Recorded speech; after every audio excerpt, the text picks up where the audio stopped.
Bianca De Vera, may clue na nga ni. Hindi alam ang ICC, asar talo sa bashers. Bianca! Go! America. America. United States of America. United Kingdom.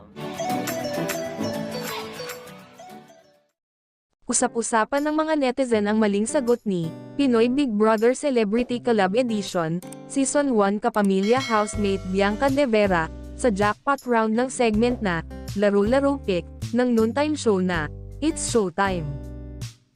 Naging sentro ng tuksuhan at tawanan ng mga netizens ang naging sagot ni Bianca sa jackpot round. Hindi nagetsing ng Pinoy Big Brother Celebrity Collab Edition, Season 1 kapamilya housemate ang tamang sagot kahit na nagbigay na ng bonggang clue para sa last question. Sa episode ng nasabing segment nitong Miyerkules, June 10, ang mga naging contestants ay mga former celebrity housemates ng PBB Celebrity Collab. Si Bianca nga ang naiwan sa huling round kung saan ang tanong ng host na si Vice Ganda ay kung saang bansa ipinalabas ang kauna-unahang episode ng Big Brother. Para sa mga hindi nakakaalam, ang PBB ay franchise mula sa orihinal na Big Brother.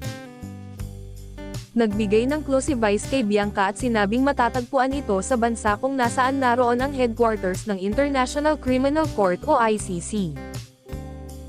Ang sagot ni Bianca ay United States of America at United Kingdom. Ang tamang sagot sa tanong ay The Netherlands, kaya hindi nakuha ng aktres ang jackpot prize na 100,000. Inulan naman ito ng iba't ibang reaksyon mula sa mga netizen at kinuwestiyon ang aktres kung aware daw ba siya sa mga nangyayari sa Pilipinas, dahil sa ibinigay na clue ni Mim. Kasunod nito, maraming nang asar sa dalaga at sinabing wala raw pala itong alam sa current events o sa mga isyu sa politika.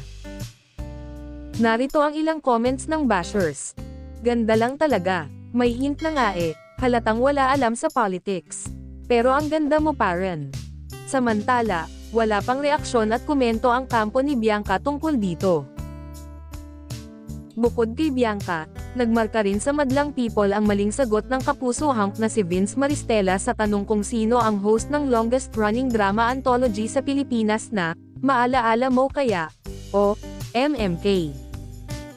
Sa halip na Charo Santos, ang kanyang isagot, si ABS-CBN Executive Cory Vidanes ang binanggit ni Vince na ikinahagalpak talaga ni Vice ng iba pang hosts ng show at ng studio audience.